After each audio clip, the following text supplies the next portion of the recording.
जय हिंद। नौजवान साथियों, हम आपका भाई श्रीमन पासवान, ग्राम प्रहरी संघ राष्ट्रीय अध्यक्ष, प्रदेश के और अन्य प्रदेश के सभी चौकीदार भाइयों को होली की हार्दिक शुभकामना करता हूं कि आप बधाई देना चाहता हूं कि आप अपने परिवार में, बच्चों में और अपने गांव में रह कर के इस होली पर्व को मनाएंगे। नौजवान साथियों, चौकीदार भाइयों, निराश होने की कोई बात नहीं है।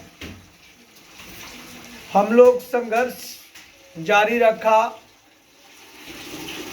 तनख्वाह में वृद्धि हम लोगों की नहीं हो सका, जिसमें कुछ ऐसी सूचना है कि सरकार हम लोगों को गुप्त रूप से देना चाहेगी। जो इस चीज को सरकार उजागर नहीं कर रही है, तो हो सकता है कि हम लोगों का वेतन गुप्त रूप से कुछ बढ़कर आ सकता है। और प्रदेश के सभी माताएं बहनें, नौजवान साथियों, एक बात जरूर कहूंगा कि आप लोग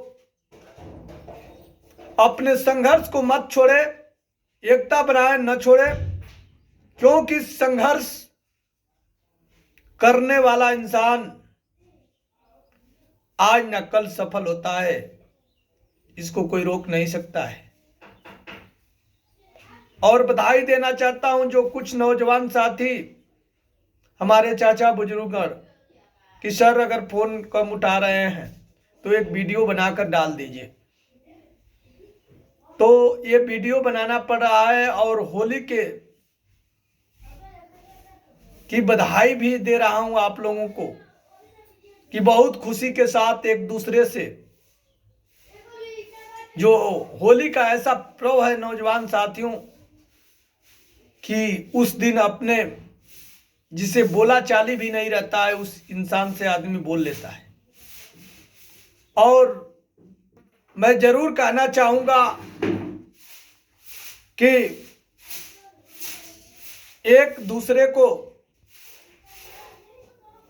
होली त्योहार पर एक दूसरे को जो जिससे कोई विवाद चलता हो, जिससे आपस में गाली गलौज हो गया हो, एक दूसरे ग्रुप को लेकर दूसरा ग्रुप तानाशाही किया हो, मैं आप लोगों को हाथ जोड़कर निवेदन करना चाहता हूं नौजवान साथियों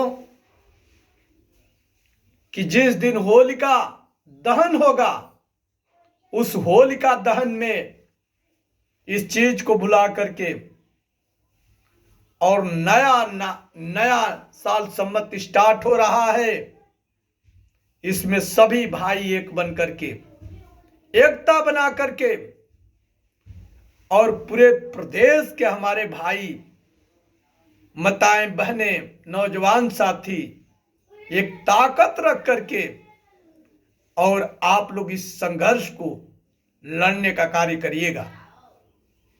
अभी एक दो दिन जो भी है आप लोगों में विवाद चल रहा है, जो भी है, कोई किसी से चौकीदार नहीं बोल रहा है, कोई किसी की ओर जा रहा है, कोई कोर्ट के नाम पर जा रहा है, कोई टीकाधारी के नाम पर जा रहा है।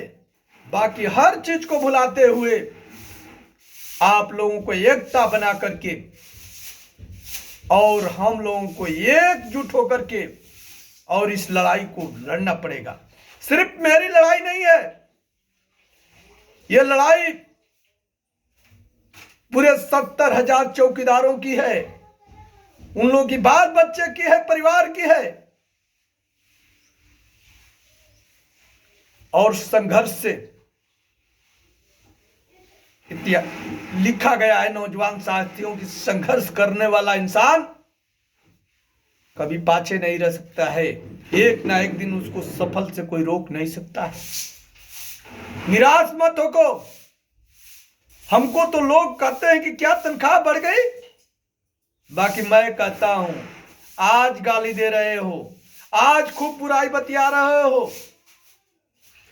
जिस दिन हम सफलता के कुंजी पर जाएंगे,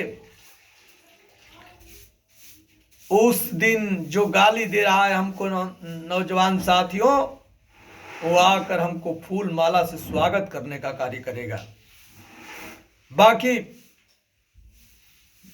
बधाई देना चाहता हूं उस माताएं बहनों को, चाचा बुजुर्गों को, जो हमेशा आप लोग फोन कर करके हमको जज्बा बढ़ाने का कार्य करते हैं कि सूर्यमन जी तनख्वाह बढ़ी ना बढ़ी, अपना संघर्ष जारी रखना।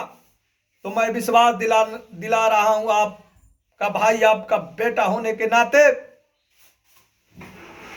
कि जब तक ये संघर्ष चलता रहेगा, जब तक हम लोग की सरकार तनख्वाह पर वृद्धि नहीं करती है, आचार संहिता आता रहेगा जाता रहेगा, चुनाव आता रहेगा जाता रहेगा, नौजवान साथियों हम लोग की रोजी रोटी की बात है।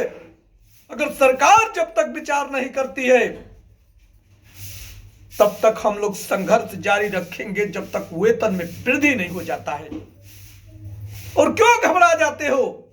आचार संहिता का मतलब कोई 3 वर्ष और 2 वर्ष और 5 महीना और 8 महीना नहीं होता है, सिर्फ 1 से 2 महीना। फिर इसी तरह से संघर्ष जारी होगा। निराश होने की जरूरत नहीं है। एकता बना करके आप लोग तैयार रहें, चर्चा करते रहें, ग्रुप के माध्यम से बोलते रहें, और फिर 1 से 2 महीने के बाद हम लोग इसी संघर्ष के साथ, चाहे लखनऊ हो, इको गार्डन हो, चाहे दिल्ली हो, हम लोग चलने का कार्य करेंगे।